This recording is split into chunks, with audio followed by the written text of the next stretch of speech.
こんにちは、ゆっくり解説へようこそ。今日のテーマは、文学史に燦然と輝く、ある偉大な小説よ。こんにちは。文学って聞くとちょっと難しそうだけど、今日は何を解説してくれるんだ？今日取り上げるのは、ハーマン・メルビル作、白鯨。アメリカ文学が生んだ最高傑作の一つと言われる作品よ。白鯨。名前は聞いたことあるぜ。巨大な白いクジラと戦う話だよな。なんだかワクワクするんだぜ。その通りよ。でも、ただの海洋冒険小説じゃないの。人間の執念、自然との対峙、そして神や運命といった、深遠なテーマが渦巻いている壮大な物語なのよ。そうなのか。なんだかスケールが大きそうだな。こりゃあ長くなりそうだ。今日はこの、白鯨、という巨大な物語を、いくつかの章に分けてじっくりと解き明かしていくわね。こちらが本日の目次よ。盛りだくさんだな。どんな順番で解説してくれるんだ？まず第1章では、作者と時代背景。この物語が生まれた背景を探るわ。第2章は、物語の始まり。有名な冒頭から、物語の世界に足を踏み入れるわ。第3章では、忘れがたき登場人物、たちを紹介するわね。特に強烈な個性の持ち主ばかりよ。第4章は、エーハブ船長の狂気。物語の核となる、船長の恐るべき執念に迫るわ。第5章では、白鯨に隠された謎。この小説が持つ哲学的な深さを探っていくわ。そして第6章が、避けられぬ悲劇。物語のクライマックス、3日間にわたる死闘を描くわ。最後に、なぜこの作品が、最高傑作、と呼ばれるのか、その理由を総括するわ。最後までついてきてちょうだいね。よし来た。白鯨の全てを理解してやるんだぜ。楽しみだな。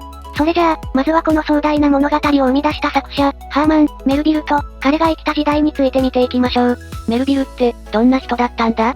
やっぱり船乗りだったのか？ハーマン・メルビルは1819年、ニューヨークで生まれたの。裕福な家庭だったんだけど、父親の事業が失敗して、彼の人生は一変するわ。いきなり波乱万丈だな。生活のために、彼は様々な職を転々とした後、21歳で捕鯨船に乗って太平洋へと旅立ったの。この時の経験が、白鯨の骨格になっているのよ。やっぱり自分の体験が元になってるんだな。そりゃあリアルなわけだぜ。彼は捕鯨船の過酷な労働から逃げ出して、南太平洋の島で食人族と噂されるタイプー族と暮らしたり、アメリカ海軍の軍艦に乗ったりと、本当に濃密な経験を積んだの。帰国後、その経験を元にした小説、タイピー、で一躍人気作家になるんだけど、白鯨を発表した当時は、あまりにも難解で暗い内容だったから、世間からは全く評価されなかったの。あんなに有名な作品なのに、最初は人気なかったのか？信じられないんだぜ。メルビルは失意のうちに忘れ去られ、税関職員として働きながらひっそりと生涯を終えたわ。彼の作品が再評価されるのは、死後数十年も経ってからのことなのよ。次に、物語の舞台である19世紀の捕鯨産業について見てみましょう。これは当時、現代の石油産業にも匹敵するほどの巨大ビジネスだったの。クジラから油を取るんだよな。そんなに儲かったのか？特に、白鯨で狙われるマッコウクジラから取れる、鯨油、ランプの明かりや機械の潤滑油として、当時の社会に不可欠なものだったのよ。中でも、マッコウクジラの頭部から取れる、鯨漏は最高級品で、明るく煙の少ないろうそくの原料として非常に高価だったわ。なるほどな。だから命がけでクジラを追いかけたわけか。一攫千金の夢があったんだな。その通り。捕鯨の拠点はアメリカのナンタケット島などで、一攫千金を夢見る男たちが世界中から集まってきた。航海は3年から4年にも及ぶ、過酷で危険なものだったのよ。さて、いよいよ物語の中身に入っていくわよ。この小説の冒頭は、文学史上で最も有名な一文の一つなの。どんな始まり方なんだ？物語は、コールミー・イシュマエル。私をイシュマエルと呼んでくれ。という、非常に印象的な一文で幕を開けるわ。語り手であるイシュマエルは、陸での生活に憂鬱と焦燥感を抱き、それを振り払うために捕鯨船に乗り込もうと決意するの。なんだかわかる気がするぜ。たまに全部投げ出して、どこか遠くへ行きたくなる時ってあるよな。彼は捕鯨の町ニュー、ベッドフォードに到着し、クジラの噴水艇、という名の宿屋に泊まることになるの。そこで、彼は生涯の友となる人物と出会うのよ。生涯の友？どんな奴なんだ？彼の名はクイークエグ。南の島の出身で、全身に入れ墨を入れた巨漢の森内よ。最初は彼の異様な姿にイシュマエルも恐怖を感じるんだけど、すぐに彼の純粋で高潔な魂に気づき、二人は人種や文化の違いを超えた固い友情で結ばれるの。そして共に捕鯨船ピークオド号に乗り込むことを決意するわ。ピークオド号には、一度見たら忘れられない、強烈な個性を持った船乗りたちが集まっているわ。どんな奴らがいるんだ？やっぱり船長が一番気になるんだぜ。ピークオド号の船長、エーハブ。彼はこの物語の中心人物であり、最も恐ろしい存在よ。彼はかつて、モビー、ディックと呼ばれる巨大な白いマッコウクジラとの戦いで片足を食いちぎられてしまったの。それ以来、彼の片足はクジラの骨で作った義足になっている。そして彼の心は、モビー、ディックへの燃えるような復讐心だけで満たされているの。うわぁ、それは壮絶だな。クジラに復讐するためだけに航海に出るなんて、まさに狂気だぜ。彼はその圧倒的なカリスマと狂気で、乗組員たちを商業的な捕鯨から、自らの個人的な復讐の旅へと巻き込んでいくのよ。そして、エイハブの宿敵が、伝説の白いマッコウクジラ、モビー、ディックよ。彼はただのクジラじゃないわ。神のような知性と、悪魔のような悪意を持っていると噂されているの。その体には、何本もの森が突き刺さったままになっているというわ。まさに海の怪物だな。なんで、なんだ白いクジラって珍しいのか？非常に珍しいわ。そしてこの、白、という色が、物語の中で非常に重要な意味を持ってくるの。それは後で詳しく解説するわね。モビー、ディックは、ある者にとっては神聖な存在であり、ある者にとっては悪の化身。自然の偉大さと恐ろしさ、その両方を体現した存在なのよ。エイハブ船長を支える、あるいは、苦悩する、のが、3人の航海士たちよ。それぞれが全く異なる個性を持っているの。一等航海士のスターバックは、良識と理性を重んじる真面目な男。エイハブの狂気に満ちた計画に唯一、異を唱えようとするわ。まともな人もいたんだな。よかったぜ。でも、船長の命令には逆らえないよな。二等航海士のスタッフは、どんな状況でも冗談を忘れない陽気な楽天家。死の恐怖さえも笑い飛ばしてしまうような男よ。そして三等航海士のフラスクは、クジラを狩ることしか頭にない、ごく平凡で現実的な男。小柄だけど気性が荒いの。この三人の航海士は、それぞれ、理性、楽天主義、平凡さ、を象徴していて、エイハブの狂気と対比される形で描かれているのよ。さて、いよいよこの物語の原動力である、エイハブ船長の狂気について深く見ていきましょう。待ってました。どうやって乗組員たちを自分の復讐に巻き込んでいくんだ？航海が始まってしばらく経ったある日、エイハブは全乗組員を交換パンに集め、演説を始めるの。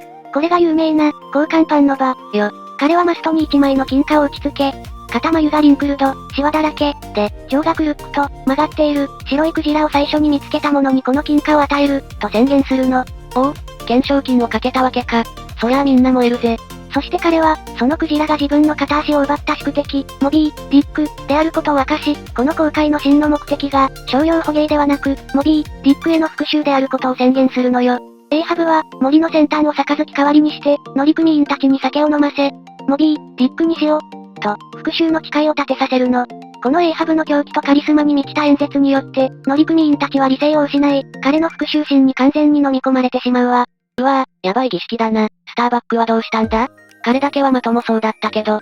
スターバックは、クジラへの復讐など神への冒涜だ、と反対するんだけど、エイハブの気迫と、熱狂する他の乗組員たちの前では、彼の理性的な声はかき消されてしまうの。こうして、ピークオド号は一隻の捕鯨船から、船長の狂気を乗せた復讐船へと変貌を遂げ、破滅へと突き進んでいくことになるのよ。この物語がただの冒険小説で終わらないのは、作中に散りばめられた多くの謎と、哲学的な問いかけがあるからなの。哲学か、難しそうだな。でも、その謎っていうのは気になるぜ。白芸の大きな特徴として、物語の本筋とは直接関係のない、クジラの生態や歴史、分類などに関する膨大な記述、通称、芸学の章、が挿入されていることがあるわ。物語の途中で、いきなりクジラの図鑑みたいな話が始まるのか？読者は混乱しないのか？それが、この章こそが、白芸をより深い作品にしているのよ。メルビルは、クジラという存在を科学的に、歴史的に、あらゆる角度から捉えようと試みるの。でも、どんなに知識を尽くしても、クジラの全体像、その本質を完全に捉えることはできない。この、芸学の章、人間が自然や宇宙の真理を完全に理解することの不可能さを示唆しているとも言えるわ。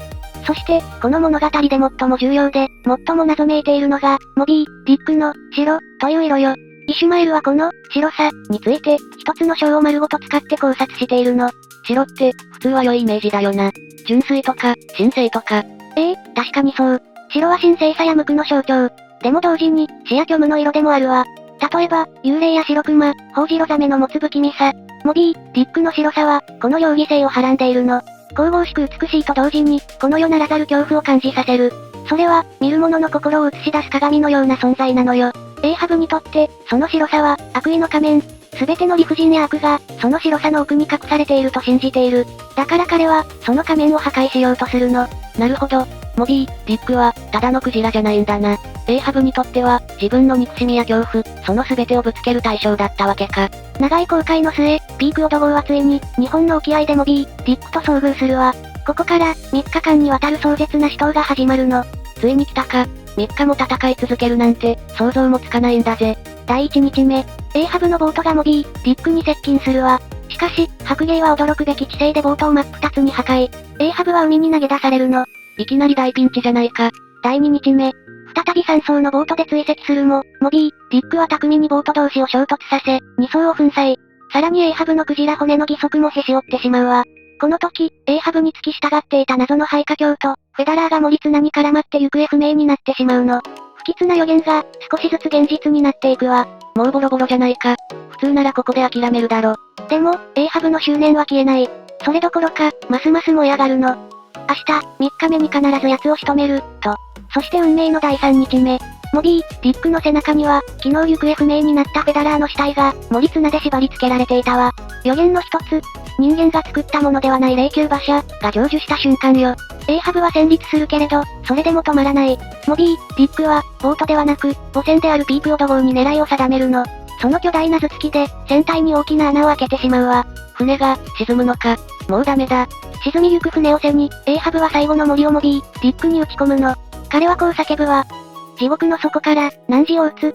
憎しみのために、最後の一息を汝に吐きかけてやる。と。しかし、森に繋がれた綱がエーハブ自身の首に絡みつき、彼はモビー、ディックと共に、海の底へと引きずり込まれてしまう。そしてピークオド号も、巨大な渦に飲み込まれて沈没。乗組員の中で生き残ったのは、語り手であるイシュマエル、ただ一人だったのよ。というわけで、今回はハーマン、メルビルの、白芸、を解説したわ。壮絶な物語だったわね。いやー、すごい話だったな。ただのクジラ退治の話じゃないってことがよくわかったぜ。この物語は、一つの目的に全てを捧げた人間の執念の恐ろしさと、決して人間にはコントロールできない自然の偉大さを描いているわ。そして、白芸モビー、ディックという存在は、善でも悪でもなく、ただそこにある、世界の理不尽さ、そのものなのかもしれないわね。それにどう向き合うかが、私たち一人一人に問われているのよ。なるほどな、つまり、ってことだな。まあ、そういうことにしておきましょうか。興味を持った方は、ぜひ原作を読んでみてほしいわ。きっと、人生に残る一冊になるはずよ。それでは、今回の解説はここまで。ご視聴ありがとうございました。また見てくれよな。